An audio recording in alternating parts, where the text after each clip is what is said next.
הבושה הכי גדולה, הפדיחה הכי גדולה, יש לי סיפור. ואת מחפשת... יש לי סיפור בשלושה ממש. אגב, היום... חשבתם על זה פעם? האם עשיתם אולי איזשהו וידאו שקיבל פחות לייקים ממה שאתם רגילים? זה השפיע עליכם בצורה כזאת או אחרת? האם זה הוריד לכם את הביטחון? אז ברוכים הבאים לעוד פרק של ורילגן, של הפודקאסט שלנו. אנחנו מארחות את אושרי, שהיא יוצרת תוכן, מעבר לזה שהיא יוצרת תוכן אצלנו בוורילגן, שאנחנו מאוד מאוד מעריכות ואוהבות, וגם הלקוחות שלנו אוהבים אותך. אז באמת רצינו קצת באמת לדבר על הפן הזה של חוסר ביטחון, של רגש שלילי או חיובי, או כל הדברים שבאמת שמעבר אני באה, אני יוצרת תוכן מגניב וכיף לי, כל הדברים שהם בעצם מאחורי הקלעים, הרגשות השליליים שיכולים להיות, פידבקים מהסביבה, איך זה גורם לך להרגיש, שזה נושא שלא מדברים עליו בדרך כלל, כי הרבה פעמים זה גם מבושות, כי במיוחד שיש לך המון יוצרי תוכן, כל הסוגים, את רואה את כולם, יוצרים תוכן, מצליחים, מחייכים, טובים ושמחים. ואיפה שאת מרגישה, אולי בזה שאני לא מספיק טובה, ואת מחביאה את זה לתוך עצמך, ובאמת התחום בפן הזה לא מדובר כל כך. נכון. היית אומרת על עצמך שאת מכורה ללייקים? האם זה משהו שהוא כאילו מאסט אצלך? קודם כל אני אגיד לכם בשיא הכנות, אני לא חושבת שיש מישהו אחד היום שלא מסתכל על לייקים.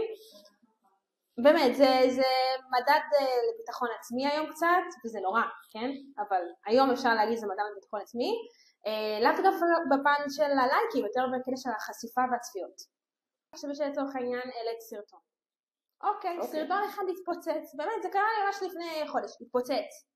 אוקיי, יאללה, איך משחזרים? מנסה שוב. פתאום לא הצליח. מה קרה? אני לא טוב. כאילו זה שאלות שאת שואלת את עצמך, רגע שנייה, אולי לא עשיתי משהו נכון בדרך, אולי הבעיה היא אצלי.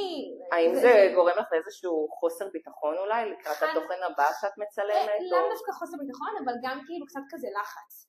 כאילו רגע שנייה, משהו פה עבד, ואני רוצה לשחזר אותו. אבל אני חושבת שיותר השיח לבוא ולדבר על זה שבעל הסרטון לא יתפוצץ כמו פעם, זה מביך. ואם נגיד באמת, איך קורה נגיד אם יש איזשהו לקוח שרוצה שתעשי איזושהי עבודה ותעלי אצלו בעמוד, ואת רגילה לאיזשהו פידבק מסוים מהקהל שלך, ופתאום הפידבק לא טוב, כאילו, איך מתמודדים מול זה מול לקוח? כאילו, זהו, אז... את באה ואת כאילו באה ומוכרת את עצמך, מראה לו נתונים כאלו ואחרים או whatever, מה שאפשר היום דרך האינסטגרם להראות, אבל מה קורה במצב כזה? איך מתמודדים עם זה? אז זהו, קודם כל טיפ ממני, וזה אני למדתי על בשרי, לא להבטיח צפיות, בטח לא לייקים, לא להבטיח. זאת אומרת, אם משהו הצליח, אוקיי, לשחזר, כמו שאמרתי, לעשות לשחזר, להבין, אוקיי, וואו, זה סרטון טוב, יש כאן איזושהי חשיפה מטורפת, בואו ננצל אותה, בואו נעשה משהו דומה. לא להבטיח אף פעם צפיות, כי א' אתה באמת לא יודע מה יתפוס מה לא, וגם בפן המקצועי יותר, כי אם עכשיו תגיד לו, וואי, תקשיב, הסרטון הזה הולך להתפוצץ, והוא עכשיו מצפה, יצאתי לא אמינה, מה אני אעשה? כאילו... הבחינה הזאת של נגיד נתונים ודברים, כאילו איך את מבינה מה הקהל שלך, מה נכון לך, כאילו... כן. שאלה ממש טובה. כאילו, איך את יודעת בעצם להשתפר ולהיות יותר טובה? כאילו, איך את מפתחת את עצמך? אוקיי, אז אני אגיד לכם בפן האישי שלי, אני עשיתי ניסיון עם אמא שלי היא פנסיונרית, ולמה אני אספר לכם את זה? כי יש לה זמן פנוי כרגע, היא תעמוד שלה בבנק, ועכשיו היא בבית. אז אני אמרתי לה, תקשיבי, בואי נעשה פרויקט שלך ושלי, נעשה ניסיון, אמרתי לה, בואי נעשה להביא משהו שהוא שלנו, אנחנו כל פעם לוקחות כל סופה שאני מביאה איזשהו מוצר חדש או אוכל או שתייה שיצא, ועושות סרטון. טוב, מפה לשם העליתי בעמוד האינסטגרם האישי שלי. אגב, זה טיפ. אולי אתם מתגלשים בהתחלה, אולי להביא איתך כרגע מישהו, קצת להתגבר על המבוכה, כי זה תמיד יותר זורם כשזה עם עוד מישהו. חד משמעית. האמת שאיתה זה קרה, בעיקר כי גם חברים שלי אומרים, היא מאוד אייקונית, ואתם הייתם פוגשות אותה, הייתם מבינות. היא מאוד אייקונית ויש לה וייב כזה נורא מגניב וחברי מעבר לאמא. אמרתי טוב נעשה סרטון. טוב, סרטון אחד אלינו לא התפוצץ, הסרטון השני התפוצץ. אז אמרתי לה וואו, תקשיבי, יש כאן משהו. ואיך ידעת להוציא מה בעצם ההבדל, מה היה טוב יותר? אז יפה, אז ממש הלכתי לנתונים והסתכלתי. הסתכלתי לראות איזה סרטון יתפוצץ ולמה, והתחלתי לכתוב ממש למה. עכשיו, להגיד לכם שעכשיו אנחנו יודעים בוודאות מה יתפוצץ מחר, לא, אבל התגובה והפידבק הם הגיעו דווקא מהסביבה שבה ודיברה איתי, שפתאום קלטתי שאימהות בחיי, אימהות של חברות, אמרו, אוי, ראינו את אושרי ואמא שלה לעשות סרטון, זה מקסים, תגידי לה את זה. ופתאום זה התחיל גם בכיתה, וואו, אמא שלך מגניבה ממש, ועוד פעם, לא עשיתי שום סקר שוק, הם באו אליי וזה פידבק, אז לשאלתכן, יש מצב שאפילו לשאול את הסביבה הקרובה, ולהבין את הפידבק שלה, זאת אומרת, זה קרה לבד. אז נגיד לקוח רכש ממך תוכן, UGC, הוא מפרסם את זה אצלו, איך את יכולה לדעת האם כאילו להמשיך על אותו גל, אותו סגנון, האם זה הולך או לא הולך, כאילו, הרי אין לך איך להוציא את הנתונים האלה. חד משמעית, תראי, לפעמים זה ממש להסתכל בעמוד האישי שהוא העלה את זה, או עמוד של העסק, ולהסתכל לראות את הנתונים, אפשר גם ממש לבקש, כאילו אפשר לבקש, כאילו, תגיד, היה סייב, היה שמירות, נטו בשביל להשתפר בשבילך, כי אם בסופו של דבר זה גם לקוח שעובד איתך בעתיד, אז אולי שווה גם לראות איתו. האמת שפתאום גם זה מתחבר לי למערכת מבחינת העסק. נכון, אצלכם אפשר ממש לראות כמה קליקים וכמה מתוך זה יחס המרה ומחירות. בנוסף את יכולה לראות שם איזה סוגי מכשירים, איזה שעות, כאילו ממש להוציא את הנתונים. שזה מדהים. כן, שאני אומרת זה גם מדהים לעסקים, כי גם העסקים יכולים ללמוד בזה, שהקהל יעד שלהם שבסוף רכש, איזה שעות, איזה זה כל כך חשוב הנתונים האלו. נכון, ואין אותם תמיד, כאילו נגיד באינסטגרם לא בטוחה שיש את הנתונים שאמרת. נכון, אין את הנתונים האלו, בגלל זה אני פתאום חושבת, אני אומרת וואו, זה ממש קריטי כאילו. גם אין את הנתונים, וגם יש פה איזה משהו שהוא כאילו חסר, אני חושבת שחסר הרבה ליותר תוכן, ואני שמחה שאת כזה משלימה את התמונה הזאת, כי בעצם הצד השני, והוא הלקוח, זה מה שהוא כל היום עושה, הוא לא מסתכל על הסרטון ואומר, מה זה? יפה, היא מצחיקה, היא עשתה את זה, הוא כתוב, הם לא... בודק נתונים, זה מה שהוא עושה כל היום. ויוצרי תוכן חייבים להבין את זה גם היום. בדיוק, ואז בעצם אם ליוצר תוכן פתאום יש את האפשרות להתחבר גם ללקוח ולהבין רגע עם הלקוח שלי, בסופו של דבר, כל דבר צופה בנתונים. אני לא יכולה לא לצפות בנתונים, זה כאילו... זאת גם דרך שלי להישאר רלוונטית. נכון. אני אגיד לך על זה גם משהו, בעיקר כאילו כי אני מתנהלת מול העסקים, ואף פעם כאילו שעסק דבר איתי, הוא אף פעם לא ישאל אותי האם היא מצחיקה, או האם היא לא יודעת יפה, הוא ישאל אותי איך התוכן שלה עובד, מביא המרות, נכון. כאילו את מבינה? כי זה בעל עסק, אבל בצד שני אני אשלים אותך ואגיד, וזה אולי תסכים אותי אולי לא, גם אם הסרטון ויראלי, ועכשיו הוא גם... זה לא אומר שיביא מחירות. זה לא אומר שהסרטון עכשיו מביא לך מיליון שקל, הלוואי. נכון, בגלל זה מעבר לצפיות, זה באמת צריך להבין גם מי הקהל שלך.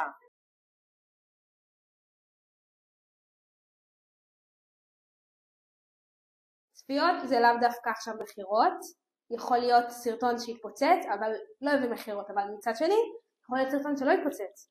ופתאום הלקוח קיבל לידים. קיבל איזושהי חשיפה מסוימת שאולי עכשיו לא קנו, אבל עוד שבוע יקנו. זאת אומרת, אני לא חושבת שזה חד וחלק עכשיו צפיות שווה אמרות. נכון, זה ממש לא, ממש לא. ולכן מה שאמרת זה היה ממש נכון. לפי דעתי, בכללי. כשמסתכלים על צפיות, נכון, צפיות זה חשוב, אבל... זה גם תלוי מה אתה רוצה להעביר, כאילו, האם מודעות או אם אתה רוצה למכור, ובסוף העסקים מחפשים אנשים שימכרו להם. נכון. איך את מגיעה למצב שאת יודעת, כאילו, למכור, כאילו, איך את יודעת, אני באמת מנסה לחשוב, איך את בתור יוצרת תוכן, עכשיו בא אליך לקוח, הוא רוצה בסוף שתמכרי לו את זה, את עושה מחקר על הקהל יעד, כאילו, איך את יודעת? קודם כל אני לגמרי שואלת אותו, תגיד מה קהל, כאילו בצורה יפה, הרבה יוצרי תוכן לא עושים את זה.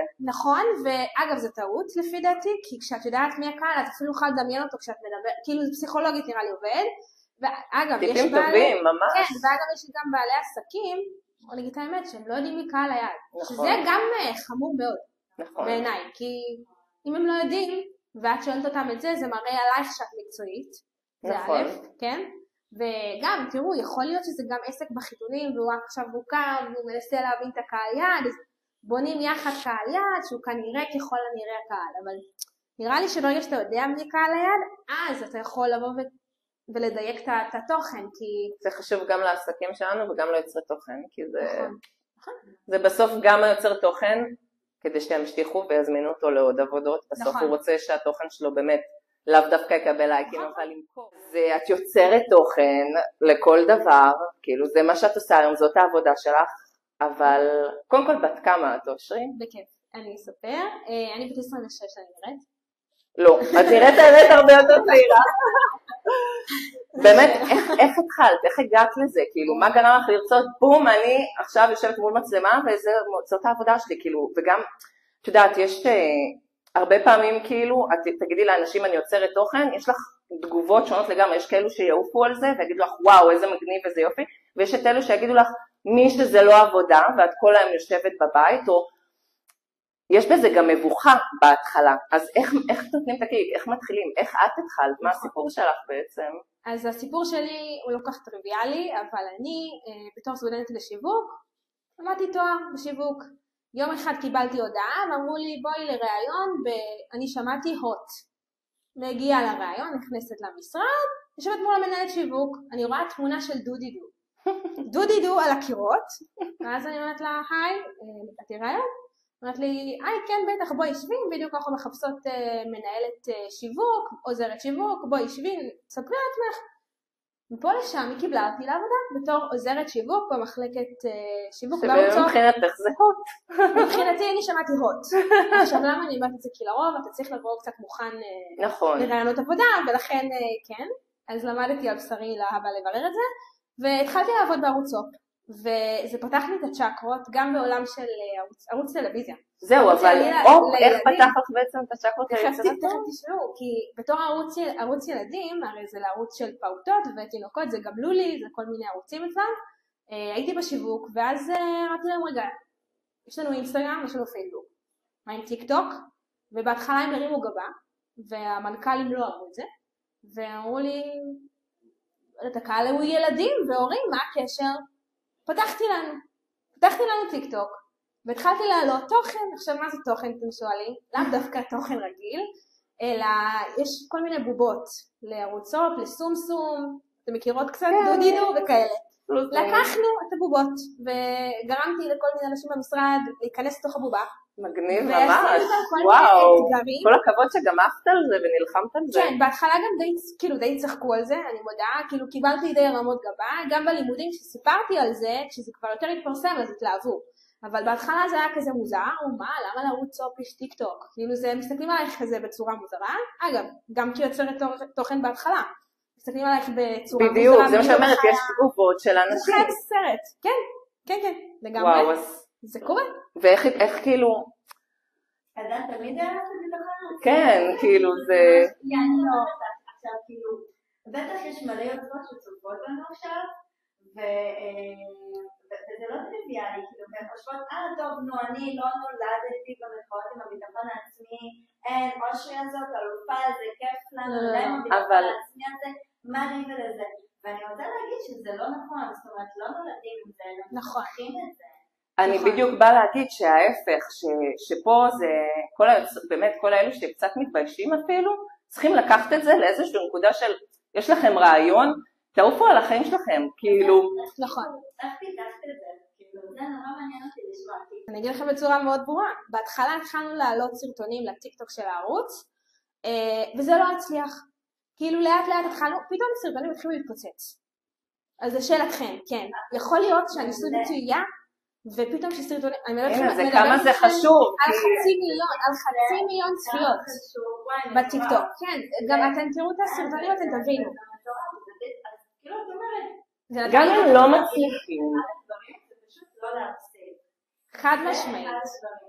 וללמוד, כאילו בטח אני מניחה שאלו שלא התחילו לך בהתחלה, כנראה למדת מזה, לא? בטח בגלל זה שיפרת, הבנת אולי, כאילו, האם גם התייחס לפידבקים של הקהל המועט הזה נגיד שהגיב לזה, או... כן. כן, אז בהתחלה זה היה כזה לא נעים, כי אומרים לך כזה ממש בתגובות, כזה, למה לערוץ הוט יש טיק טוק? ואיך הרגשת? מי הבן אדם שעושה את זה, מי עומד מאחורי, בהתחלה ממש זה היה די עיניים כאלה לא נעימות, אני מודה, וזה כן כאילו צובט באיזשהו מקום, כי אתה עושה משהו חדש לא תמיד אבל הנה, אז כשקיבלת בהתחלה את התגובות האלו, במיוחד שזה טוקבקים ותגובות, זה באמת אנשים, אולי משחקים אותה כאילו זה לא מזיז להם, אבל אין מישהו שלא יושב וקורא את התגובות עליו, whatever, זה כאילו זה כל כך משפיע.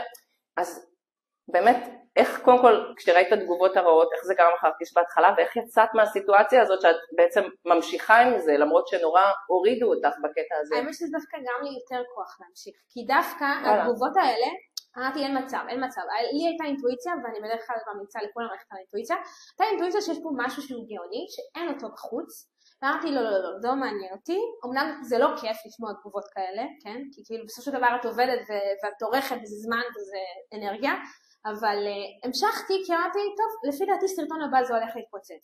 יאללה, נמשיך, כאילו לא להפסיק, כמו שאת אמרת.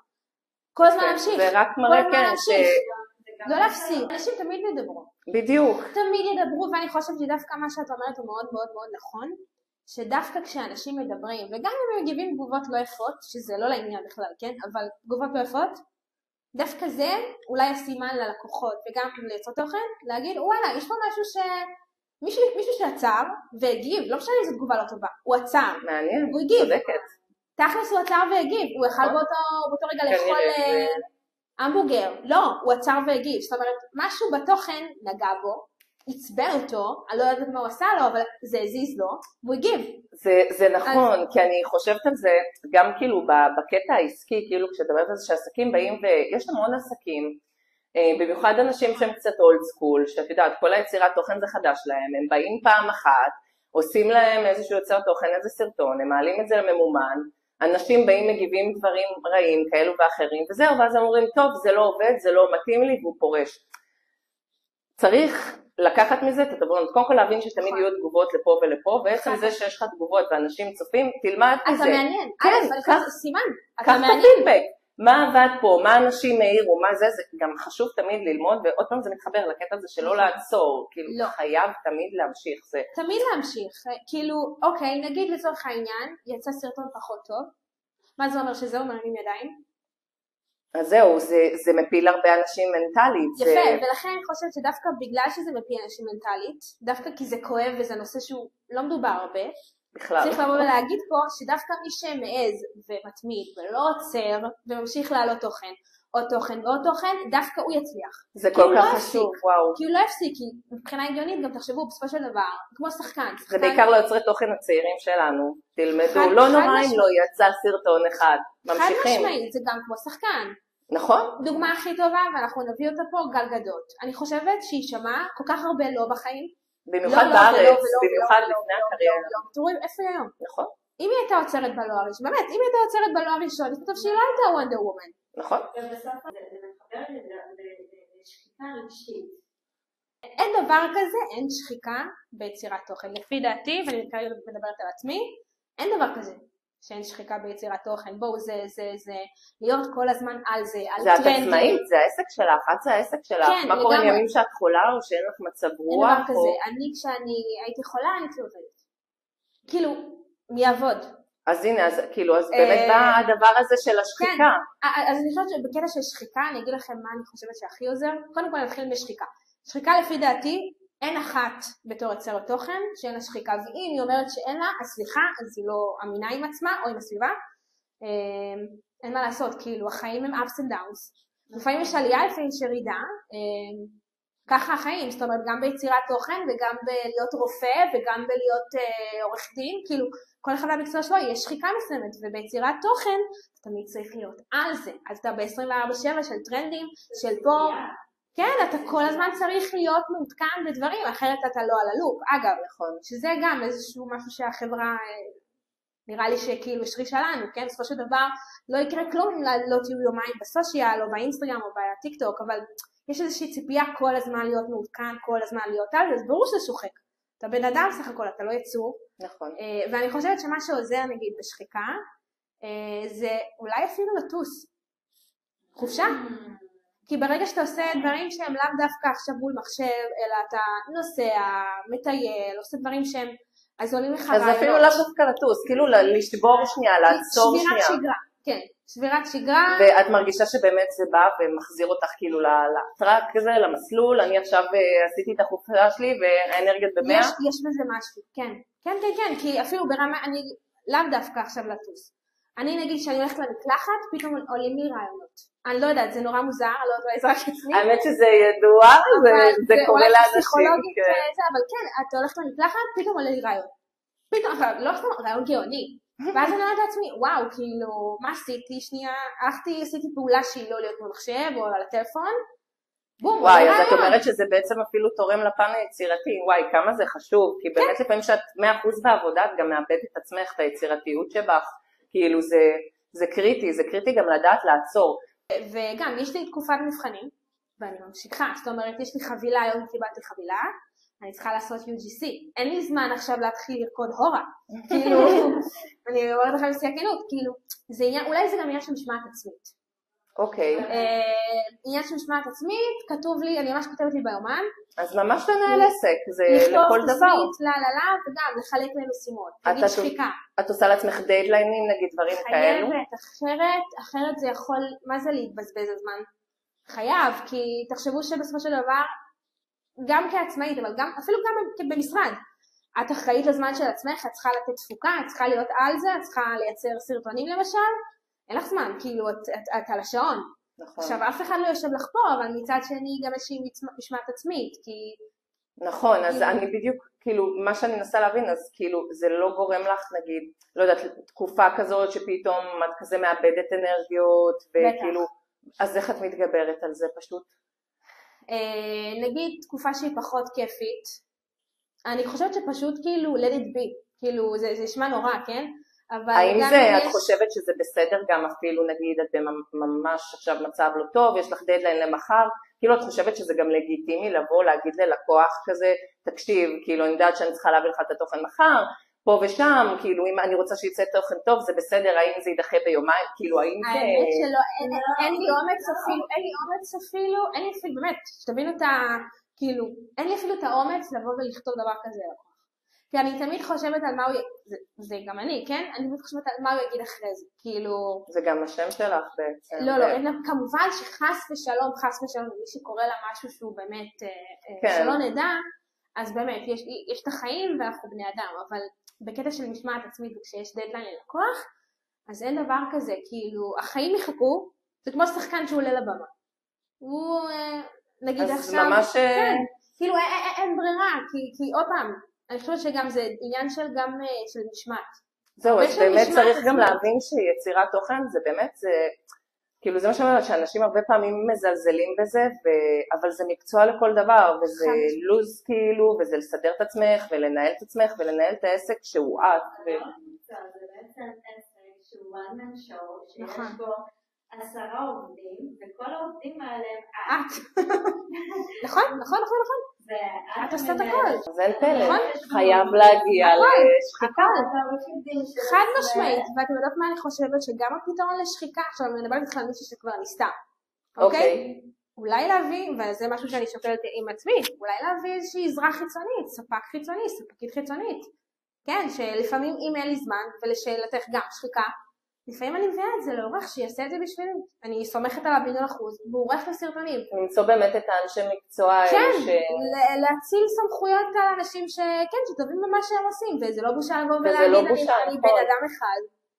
ואולי אני הגעתי למסקנה הזו ממש שבוע לא, שזה נורא מצחיק. נגיד בת להורים שלך, אני סתם כאילו זה בסדר תוכל לענות או לא, זה היום מה שאת עושה לגמרי, רק יצירת תוכן? אני גם מנהלת סושיאל לעסקים. הבנתי, אבל זה העולם שלך. איך, נגיד, הרי לפעמים, כאילו מעניין אותי מבחינת הקרבה שלך. כשאת באת והחלטת ואמרת לה, לא יודעת, להורים שלך, למשפחה, כאילו אני מתחילה זה מה שאני רוצה לעשות, מזה לעשות כסף, במיוחד ההורים שלנו, את יודעת שהם דור של פעם, הם מסתכלים על זה אחרת. אני בטוחה שיש מלא יוצרי תוכן שרק מפחדים אפילו מהמחשבה של מה הסביבה תחשוב עליי, איך הפידבקים היו מהסביבה שלך ואיך מתגברים על זה? וואו, זו שאלה ממש טובה, אני אגיד לכם גם למה. את יודעת לא סתם לשאול את השאלה הזו. בהתחלה הסביבה זה מוזר. זה מוזר לה, ולא רק שזה מוזר לה, אני חושבת אני ברת מזל, כי החברים הקרובים שלי אולי תמיד ידעו שיהיה פה איזשהו או משחק או יצירת תוכן, זה כאילו היה להם נורא ברור, האנרגטיות שבי זה ישב להם. אבל לא לכל החברים. זאת אומרת, זו סביבה שהיא סביבה קרובה, אבל נגיד המשפחה לפעמים הייתה מרימה גבה, היה לי אפילו שיחה אחת עם קרוב משפחה מאוד טוב, שממש הוא שאל אותי, כאילו, את מרוויחה מזה כסף? כאילו, מה את עושה בעצם? ברמה שלא רואים בזה עבודה בעצם. אני אגיד לכם יותר מעליב מזה, היה לי ממש קרוב משפחה שאני מתה עליו, היום הוא לא יגיד את זה, כי היום כבר אני תפסתי שם, אבל בפעמים הראשונות הוא היה רואה אותי מצלמת אוכל במסעדה עם משפחה, ואז הוא אמר לי, מה את משועממת? למה את מצלמת את המנה? איך זה גרם לך להרגיש? את יודעת מה, אני עניתי לו? נו. אמרתי לו, אתה יודע, עכשיו אני מצלמת את המנה כי אני משועממת, אבל עוד מעט יצא מזה איזשהו קמפיין, אתה יודע, בעתיד. ואבא שלו מחא לי כפיים, הוא אמר לי, כל הכבוד תשובה טובה הבאת לו. עכשיו ילד קטן, כן? מדהים, וואו, את השראה כאילו לצורך אבל הצעירות. תדעו לכם שהיום זה מה שאני עושה, זאת אומרת, משעמם, היום מסעדות אומרות לי, בואי תסתכלי, בואי כאילו למסעדה, יש תפריט חדש, תעשי לנו סרטון, נפתח בר חדש, יש לנו סרטון, בואי נחשוב איך אנחנו עובדים יחד. זה לגמרי מתחיל בסביבה הקרובה לשאלתך. ואיזה טיפים היית מביאה נגיד, כי את באמת, כי אולי באמת היה לך גם סביבה הקרובה שהיא יותר תומכת, אבל את יודעת לפעמים יש מי זה מגזר דתי, כי זה מתחיל להתפתח גם בעולם החרדי, אנחנו ממש רואים את זה. הסטוריז של הוואטסאפ אצל הדתיים זה... נכון. הסטורי שם זה כמו האינסטגרם שלנו. אז הם ממש מתחילים לעלות על הגל, ואת רואה שצצים יותר ויותר, וגם אצלנו במאגר אנחנו מקבלים הרבה והרבה יותר יוצרי תוכן מהמגזר הדתי והחרדי, כן, שזה סופר מעניין.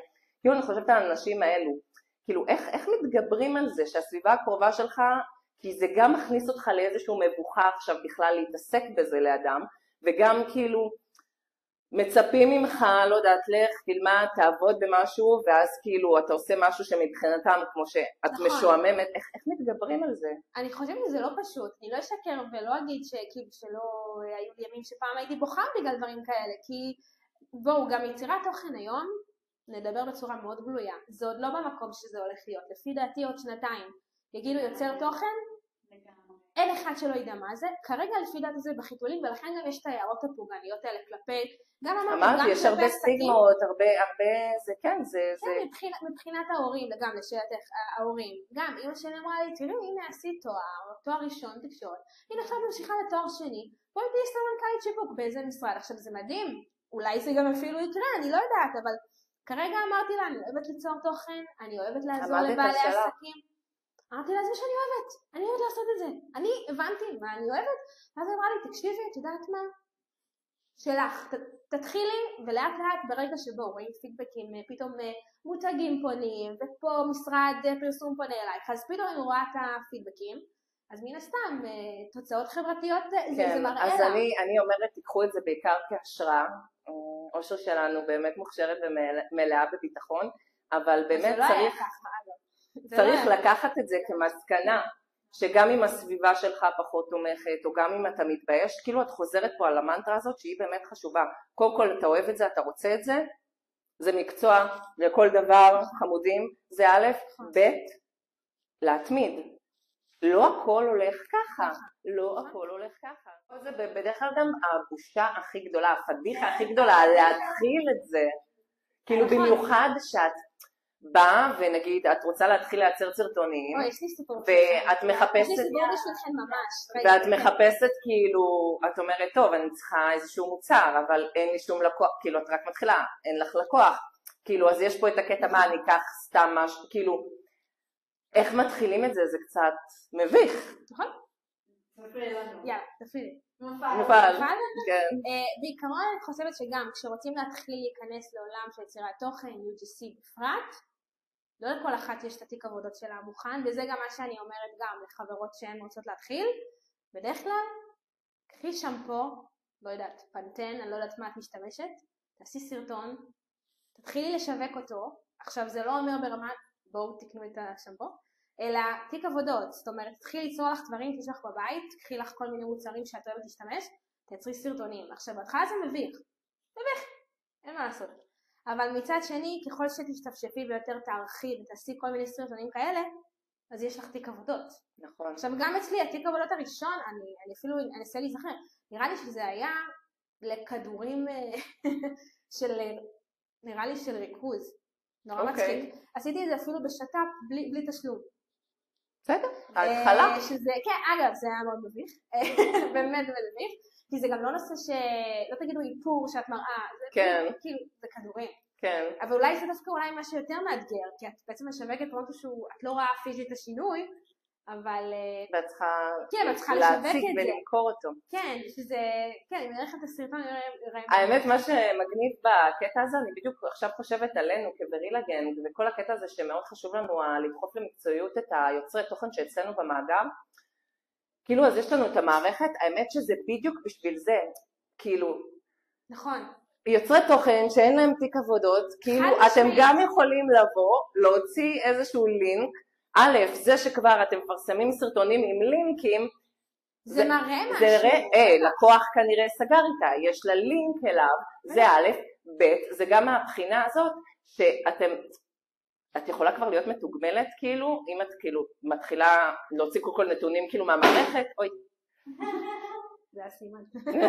מוציאה נתונים כאילו מהמערכת, את רואה כמה קליקים, זה איזה סרטונים שלך עבדו טוב או לא, ושם כאילו, האמת שזה גאוני לקטע הזה, ואז בעצם גם הם יכולים להיות, כאילו לקבל כבר עמלות מ-day one, האמת שזה בקטע הזה, קודם כל חד משמעית. האמת שזה בדיוק נכנס לנושא הזה. אגב, לתיק עבודות למשל, כשאני חושבת עכשיו יחד איתכן, גם האתר של ורילה, נדיר למישהו שהיא רוצה להתחיל. נכון. זאת אומרת, אם היא מקבלת עכשיו אפילו גם מוצר פיזי, יכול להישאר אופציה כזו, כן. מקבל מוצר פיזי, היא עושה סרטון, בבקשה, תיק עבודות, ואז גם אנשים רואים בתיק עבודות, וואו, היא עבדה עם זה וזה, כן, היא הוציאה קישור, בדיוק. טוב, מעניין, היא כנראה יודעת מה היא עושה, וזה מראה על איזושהי סמכותיות, זה כמו שרופא יבוא עם חלוק.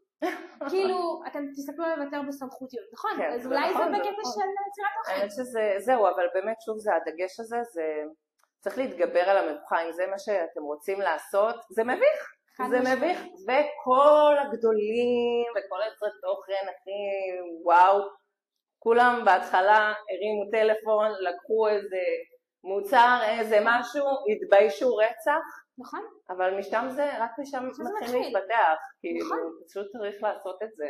אני יכולה גם להגיד לכם גם, אני אפרופו מביך, לי היה אקס, בסדר, בזמנו, שאנחנו כבר לא היינו יחד, תכף למה לספר את הסיפור הזה, כבר לא היינו יחד, ואני התחלתי לעלות לעמוד שלי, זה היה ממש באמת, אולי ממש בהתחלה שעוד לא החלטתי שאני רוצה לייצר תוכן, אמרתי סתם לחברים, מה דעתכם שאני אעלה פה קצת תוכן של אופנה? סתם. עכשיו התחלתי לעלות כזה כל מיני, אגב, תמונות וסרטונים ממש אחלה של מנגו, לא זוכרת איפה הייתי. ואגב, הקהל הזה שלך, שלפני שכאילו הגיב לזה? אז בבקשה, מה אתם חושבות שקרה? חברות הרימו לי, והאקס החמוד כתב לי, אוי זה מביך. אגב היום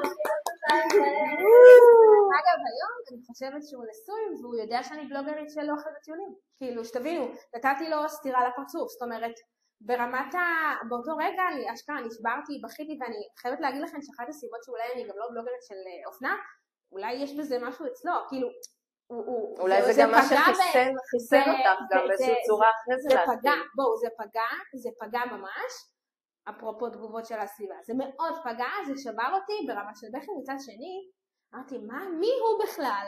מי הוא? שהוא החליט לי מה אני אוהבת, מה אני רוצה לעשות, ואיכשהו הגעתי מפה לשם לאוכל ולטיולים ולתשוקות שלי, אבל גם, זאת אומרת, התגובה... נכון, ותמיד יהיו תגובות רעות, וזה מה שעוד פעם, זה חוזר לדבר הזה שבאמת צריך להתגבר על זה, ולהבין אם זה מה שאני רוצה, בסדר, יהיו אנשים שירימו לי, יהיו אנשים שירימו גבה, אבל לא לתת לזה, כי עוד פעם זה גם מתקשר לעניין, אוקיי, עשיתי תוכן וגם הסרטונים לא עובדים, להתמיד, להמשיך. חד משמעית. נגיד יוצרת תוכן, שפתאום יש לה באמת אולי 20,000 עוקבים, אבל חלק מהם עוקבים מזויפים. ושמעתי על מקרים כאלה, ואני יודעת שיש שיטות לבדוק את זה, אז א' שתדעו. לא, זה ברור לכולנו אז תתפלאו שיש כאלה שלא יודעים שבודקים אותם. אל תקנו העוקבים לא אומר עליכם כלום כיוצרות תוכן. קודם כל, א', אתם לא באמת יכולים ללמוד מזה שאתם מתפתחים ואתם מוצאים את הכיוון שלכם ואתם משתפרים ביצירת התוכן. ב', זה גם פוגע בחשיפה. בדיוק, באלגוריתם, זה פשוט לא טוב, ויותר מזה אני אגיד, יש לנו מלא יוצרי ויוצרות תוכן בתוך המאגר, שיש להם אינסטגרם של 300 עוקבים, החברים, אבל הם היוצרי תוכן הכי, כאילו, the בדיוק. best שלה, the best. ויכול כאילו, להיות שהן אפילו... כי זה לא רלוונטי, כן. זה באמת לא רלוונטי. זה שאם עכשיו את בתחילת הדרך ואת אומרת, וואי, יש לי רק 3,000 עוקבים, אולי כדי שהעסקים יפנו אליי אני אקנה עוקבים, את לא, רק לא. תרסי לעצמך. לא לא לעשות את זה. את יכולה להיות מדהימה ומעולה, ועסקים עוד פעם, אלא אם כן זה באמת משהו תודעתי או כאלה, אבל עסקים שבאים ורוצים לתת לכם מוצרים ושתמכרו אותם, בחיים לא שואלים אותי כמה עוקבים יש לה. זה אפילו לא שאלה מעניינת. זה לא רלוונטי, כן? נכון? זה כל כך לא רלוונטי, אז אל תהרסו לעצמכם גם את ההתפתחות ואת הלמידה שלך בתור מי אתה יוצר, כאילו בתור יוצר תוכן, מה הדברים החזקים שלך, וגם לזה שאתם עושים לעצמכם את כל האלגוריתם, ובאמת אם אתם בסוף כן רוצים לגדול ולהגיע לקהל טוב ואיכותי, זה רק יהרוס לכם. האינסטגרם ממש דופק את החשיפה, אני יודעת מה, דופק את החשיפה, האינסטגרם לכל מי שקונה עוקבים, לא לגבות. באמת, זה חבל על הזמן, כאילו. כן, וזה לא מעיד, זה מה שאני אומרת, גם הרבה פעמים, כאילו, אני חושבת על זה בטח, לא יודעת, עכשיו מישהי רוצה להתחיל להיות יוצרת תוכן, ועוד פעם זה מתחבר לעניין הזה של המבוכה, מישהי רוצה לבוא להיות יוצרת תוכן, ואז היא אומרת, וואי, איזה פדיחות, מה אני על סרטון, יש לי בסך הכל 1,000 עוקבים, כאילו, למי אני עושה? כאילו, אבל זה כל כך... זה לא משנה. בדיוק, ואני באה להגיד, זה לא רלוונטי, זה נטו מבוכה אצלכם פנימית, אז עוד יותר אני אגיד, יש לכם רק סביבה קרובה או כפת אחריהם, עוד יותר, תוציאו את זה, מכירים אתכם, לא נורא, מי שירד עליך כנראה שהוא לא חבר, ביי סלמן. נכון, וגם בואו, היום זה 1,000 עוקבים, מחרתיים, אבל עוד חודש, עוד 1,000 עוקבים, זאת אומרת, בסופו של דבר, עוד שנה, יכולה להיות גם עם 5,000 נכון, זה וגם תהליך, 10,000. זה תהליך, זאת אומרת, צריך להתחיל, כאילו, אף אחד לא התחיל בקסם הופ. נכון, וזה מה שאני אומרת, שגם אם את מתביישת, או גם אם whatever, כולם התחילו ככה, כאילו, כולם התחילו ככה. כאילו, אני חושבת על אחותי הקטנה, שהיא גם בדיוק לא מזמן, היא כבר לא כזאת קטנה, היא בת 25 עכשיו, כן, 2025. קיצר, היא לא יוצרת תוכן או משהו כזה, אבל היא מתה על הסושיאל, והיא גם מצלמת יפה ועורכת יפה, ואז כאילו ביקשתי ממנה לעשות איזשהו סרטון ככה וזה, ואז כאילו היא לא רצתה, כאילו, אני מתביישת. כן, אמרתי לה, מה יקרה? בואי תצלמי. נכון. בסוף היא באה, היא אמרה לי גם שהיא ישבה והיא צילמה את זה 5 פעמים, כי היא גנגמה, כי היה לה לא נעים. אבל הנה, וואלה, התגברה על זה, אחרי זה גם התלהבה, כאילו, גם אם הסרטון הוא לא, כי זה הראשון שלה, ובואי, הוא לא כזה טוב, היא קצת רואה כשהיא מתביישת, היא במבוכה, אבל ברגע שהיא עשתה את זה והיא התגברה על זה, פתאום אחרי זה היא שלחה את זה לכולם, כאילו... נכון. צריך לקפוץ למים, לפי דעתי. נכון. סרטון ראשון, של כל בן אדם, כל יוצר תוכן, אני בטוחה שהוא לא כמו הסרטון 100, מה לעשות? נכון. לאט לאט אתה גם מבין, אוי, פה התאורה, גם זה חשוב להתנסות, כי גם באמת לראות, כאילו, אתה בא, אתה עושה סרטון ואומר, וואי, זה נראה חשוב לי מדי, אתה מביא לך רינג, וואי, זה ככה, ולאט לאט אתה כאילו, משתדרג עם הזמן. אז אחותי באה ושלחה לחברים שלה, שלחו, כאילו, תיקחו כמה אנשים קרובים שאתם אוהבים, אתם סומכים גם על הדעה שלהם, אתם מעלים תוכן, אתם א' מי להתייעץ איתם, האם זה נראה לכם סבבה או לא, עד העליתי סרטון, לכו תגיבו, תעשו לייק, אין מה להתבייש. אני יכולה באמת להגיד את זה אפילו על בעלי הוא פיזיותרפיסט, הוא עובד בהפועל ירושלים, הוא עובד עם הקבוצה, אבל בנוסף הוא גם פרטי. עכשיו בעלי זה הבן אדם הכי ביישן שהכרתי, באמת, הוא בגלל זה חושבים שהוא אגב הוא סנוב, אבל הוא לא סנוב, הוא פשוט מאוד מאוד ביישן, והקשר שלו לעולם הסושיאל זה 0. עכשיו הוא גר כאילו בירושלים, כל המטופלים בירושלים, ואנחנו עברנו לגור במרכז. עכשיו רוצה מטופלים, אמרתי לו בוא נתחיל להרים אותך מבחינת הסושיאל, לא מה פתאום, קודם כל עשיתי את זה לאט לאט, אבל מה עשיתי איתו בהתחלה? באתי, אמרתי לו, כאילו בוא נעשה משהו, תשלח לחברים שלך, תראה מה התגובות, האם הם אוהבים את התוכן או לא. הוא שלח, הוא ראה שהם אהבו את התוכן, לאט לאט הוא התחיל לעלות, ואז אמרתי לו, עכשיו תשלח הודעה לכל החברים האלו שיכנסו עכשיו ויגיבו ויעשו לייקים. הוא התבייש נורא, עשינו את זה, לאט לאט התחילו, כאילו, ואז הביא עוד לייקים, עוד תגובות, היום בעלי, מעלה פוסטים בלי חשבון בסטורי, כאילו, פשוט, והוא באמת, הוא הבן אדם הכי ביישן שאני מכירה. זה חסר פסיכולוגי, סליחה. נכון, אז אם אתה באמת מתבייש, באמת כמו שאמרנו, למצוא את המישהו הזה, את הקבוצת חברים, משפחה, או לא יודעת מי, שיבואו, יהיו שם, שיתנו לך את הפידבק, גם אם הוא לרע, ותשפר את זה, וגם ייתנו לך את הפוש הזה, קצת תגובות, קצת זה שזה, כי גם אני אומרת לפעמים, כאילו אתה חושב, וואי, אם אני אעלה עכשיו סרטון, ולא יהיה לזה לייקים ותגובות, ואז מי שייכנס, איזה בושות, כאילו, אני מעלה סרטונים, בסדר, אז תדחפו את האנשים, הכל טוב, העיקר שזה אורגני, זה אנשים אמיתיים. גם לרוב, אנשים שאנחנו אוהבים, ואנשים, חברים קרובים, מדברת חברים באמת שאיתנו המון שנים, לרוב הם גם יגידו לנו את האמת. נכון. שזה עוד יותר חשוב, כאילו אם אתן לא בטוחות, טיפ, כן? אם אתן לא בטוחות בסרטון, שלחו לחברה. נכון. היא תגיד לכם, וואו, תקשיבי, אולי התאורה לא טובה, מקסימום, כן? אבל כן, לא אולי תגיד תגידי את האמת. ככה, אולי כאילו... לא רק תגיד את האמת. נכון, וזה גם איפשהו, ברגע שהוא עשה את זה, וקודם כל לפני שהוא חשף את זה ל-300 עוקבים שהיה לו אז, הוא חשף את זה לכמה חברים בודדים, זה אוטומטית כאילו כבר הוריד חלק מהמבוכה, אנשים כבר ראו את זה. כן. תקשיבי, איזה תהליך יפה.